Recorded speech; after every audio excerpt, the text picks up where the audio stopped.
Alright guys, this is Blood Bowl Drew here again, and I'm just going to start talking about the next team on the list here. Another one of my personal favorites. This is the Dwarf team.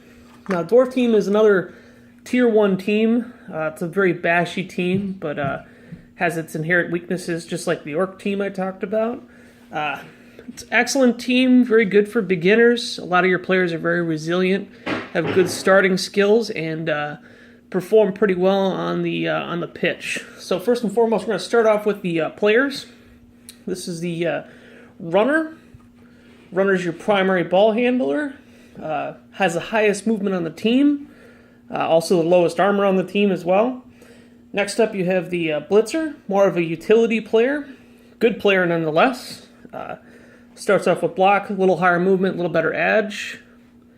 Next up on the list is going to be the blocker.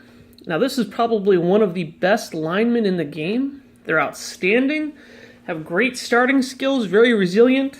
Not the cheapest lineman in the game, but definitely not the most expensive. And you really do get what you pay for. Next up we have the Slayer. Slayer is a hard hitter, very good for creating openings and crowd pushing. And the next up is more of a gimmicky piece, but it's another big guy. This big guy is very different from other big guys, as he has the secret weapon trait, which means that he has to leave the pitch after the drive. So he can be very limited in his usage. He also has the no-hand skill, which means that he is incapable of handling the ball. Which, whatever, that's not really his purpose. It's the death roller, by the way, too, just in case you're wondering. Now, I guess we'll start off with the runner. Now, the runner is an excellent piece, like I said. He's pretty much your ball handler. Starts with sure hands.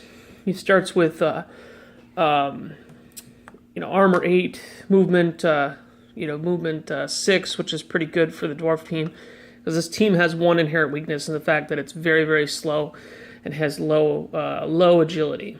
The only two players that actually have agility 3 are going to be your runners and your blitzers. Everybody else is edge 2 or lower. So it does make them fairly limited in ball handling options. The runner is the exception. He is a decent ball handler, but he's going to play more into a cage and run up the field, not much in passing, so that's going to be one of the other weaknesses too. If you can slow down a Dwarf cage, you can pretty much stop a Dwarf team from scoring. So that's the runner. Next up, you have the blitzer. Now, the blitzer is a unique player because he starts off with block, but that's about it. And he's more of a utility player. You're going to find that he's going to handle the ball when necessary. He's going to get in the way, to form a cage corner, to hit other players when there's no better options. That's pretty much his purpose. You can kind of build him to fit most of those roles pretty well. And like I said, this is the lineman, or the Dwarf blocker. You can have up to 16 of these players on the team, and whenever you have to replace a player with a journeyman, this is the option you get. Now, the blocker is an essential piece for the Dwarf team. And obviously, it's their lineman piece, but it's also an excellent piece. They start off with block, tackle, armor 9, but they're only movement 4, and they're edge 2. So they are very limited in their role. Most of the time, they're going to be doing the hitting or taking the hits or getting in the way. That is their primary role. But starting off with tackle means that dodging teams like elves or Amazons are going to have a hard time playing against a Dwarf team. Next up, we have the Slayer. Now, the Slayer is a hitting piece. He starts off with frenzy, block. He has access to strength. He also has dauntless, which is a unique skill.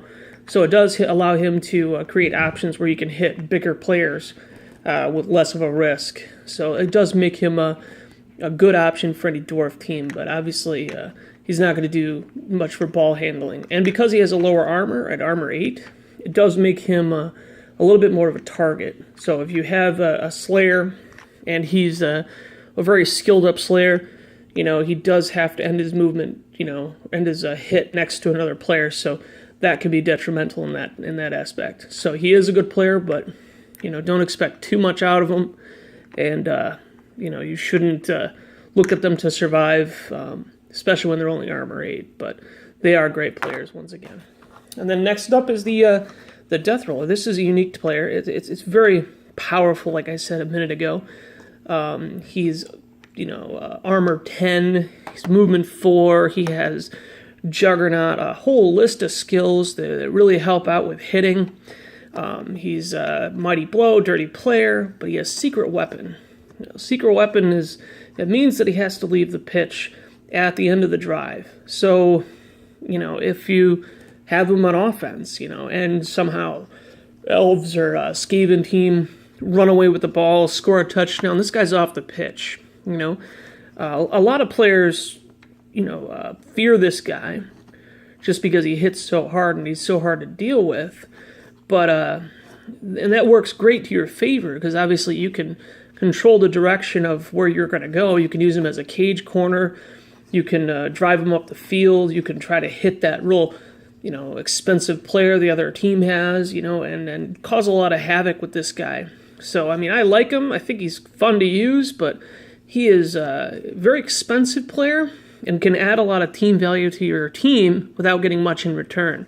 So don't expect too much from the Death Roller, and never expect him to really be the piece that's going to help you win the game. He's more or less for fun. He can definitely help you score a touchdown on your turn, but he's not much else. He's not really good for much else beside that. Plus, he adds a ton of team value to your team, like I said.